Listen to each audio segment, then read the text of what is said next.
বাংলাদেশ দলের দুই স্টার সাকিব আল হাসান এবং তামিম ইকবাল খান, এই দুই স্টারকে বাংলাদেশ দলে কারা কারা দেখতে চান এবং কারা কারা এই দুই স্টারের অপেক্ষায় আছেন?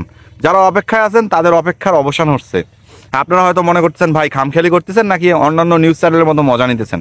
না, আমি মজা নিতেছি না, আমি কোনো খামখেয়ালি মনে করতেছি না, আমি যা বলতেছি সত্যি বলতেছি।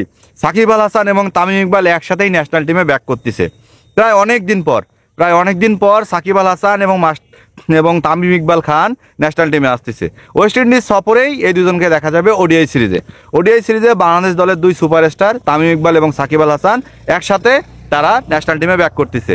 চ্যাম্পিয়ন্স ট্রফিকে সামনে রেখে বাংলাদেশের শেষ ওডিআই সিরিজ হচ্ছে ওয়েস্ট ইন্ডিজের সফর। এই সিরিজকে সামনে রেখে বাংলাদেশ দল এই দেখা যাচ্ছে 10 থেকে 15 দিনের মধ্যেই কিন্তু চ্যাম্পিয়ন্স ট্রফির দল ঘোষণা করতে হবে সব টিমগুলোকে। সো এইটাকে সামনে রেখে তামিম ইকবাল এবং সাকিব আল হাসান বাংলাদেশ দলে আবার কামব্যাক করতেছে। সেখানে তামিম ইকবাল অলরেডি সাদা বলে অনুসন্ধান শুরু করে দিয়েছে বিপিএলকে সামনে রেখে।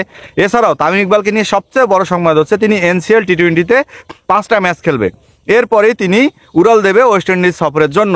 সেখানে সাকিব আল হাসান অলরেডি আবুধাবি টি10 খেলতেছে, সেখান থেকে সাকিব আল হাসানও চলে যাবে ওয়েস্ট ইন্ডিজে ওডিআই খেলার জন্য এবং সেখান থেকে ডিসেম্বরে আবার ব্যাক করবে বাংলাদেশে।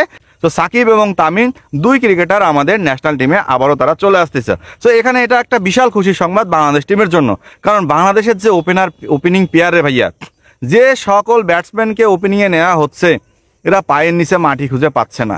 এদেরকে এই যে আমার পিছনে যে দেখতেছেন জায়গাটা না, এই জায়গাটাতে যদি এনে মাছ মারতে দেওয়া হয় এরা মাছও পাবে না। কারণ মাছ মারতে এসেও এরা ভাববে, বলবে, অজুহাত দিবে যে ভাইয়া এইসব জায়গায় তো আমরা কখনো নামি নাই, আমরা তো কখনো মাছ মারতে পারবো না, আমাদের দ্বারা সম্ভব না। যেমনটা তারা ট্রু উইকেট পায়, যদি ট্রু উইকেট পায় তখন আমাদের ব্যাটার, আমাদের কোচ, আমাদের দেখা যাচ্ছে টিম ম্যানেজার কেউ যদি প্রেস কনফারেন্সে আসে তাদের একটাই তুলনা হয় যে আমাদের দেশের উইকেট তো সমস্যা, আমরা তো এ ধরনের উইকেটে খেলতে অভ্যস্ত না। এই উইকেটের ধোজনাগুলা কবে যে বাংলাদেশে শেষ হবে আমরা জানি না। আমরা যদি কেউ মোরেটরে গিয়ে ভুটটুত হয়ে যাই, সেখানেও যদি আমরা স্টেডিয়ামে বসে খেলা দেখি, তাও মনে হয় অত্যাচারগুলো আমাদের সহ্য করতে হবে। যাই হোক, এখন কথা হচ্ছে সাকিব আল হাসান অবশেষে বাংলাদেশের মাটিতে পা রাখতেছে ডিসেম্বরে।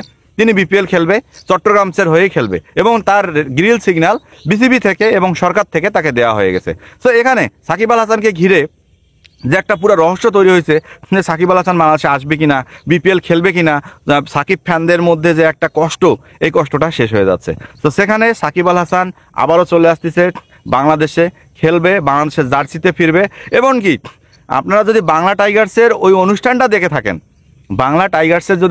দেখে থাকেন, যেখানে টি10 সমস্ত অধিনায়করা উপস্থিত ছিল এবং সেইখানটায় সাকিব আল হাসানকে প্রথম প্রশ্ন করা হয়েছিল, ভাই বাংলা টাইগার্সে নিয়ে আপনি কত বড় আশাবাদী? সেখানে সাকিব আল হাসান অ্যান্সার দিছিল, বাংলা টাইগার্সে এত পরিমাণ স্টার, সাকিব, রাশিদ থেকে শুরু করে যত পরিমাণ স্টার আছে ক্রিকেট বিশ্বে, তার মনে হয় যে আপনি আপনার প্রিয় স্টারগুলোকে এখানে খুঁজে পাবেন। তাহলে বাংলা টাইগার্স খারাপ করবে কেন? বাংলা টাইগার্স একটা চ্যাম্পিয়ন হওয়ার মতোই টিম। সো এখানে বাংলা টাইগার্সের প্রতি অবশ্যই শুভকামনা থাকবে। সেই বাংলা টাইগার্স টি10 খেলার সময় তাকে দ্বিতীয় কোশ্চেনটা করা হয়েছে যে সাকিব ভাই আপনাকে কি বাংলাদেশের ন্যাশনাল টিমের জার্সিতে দেখা যাবে? সাকিব তখন বলছে টি10 এই লিগটা পরেই আমাকে আপনারা বাংলাদেশের জার্সিতে খেলতে দেখবেন। তো এইটা থেকে প্রমাণ হয় যে বাংলাদেশ দলের ওডিআই ফরম্যাটে সাকিব কনফার্ম, তামিমও কনফার্ম। সো এই দুইজন বাংলাদেশ দলে তারা আসতেছে এবং খেলতেছে এবং বাংলাদেশকে এগিয়ে নিয়ে যাবে।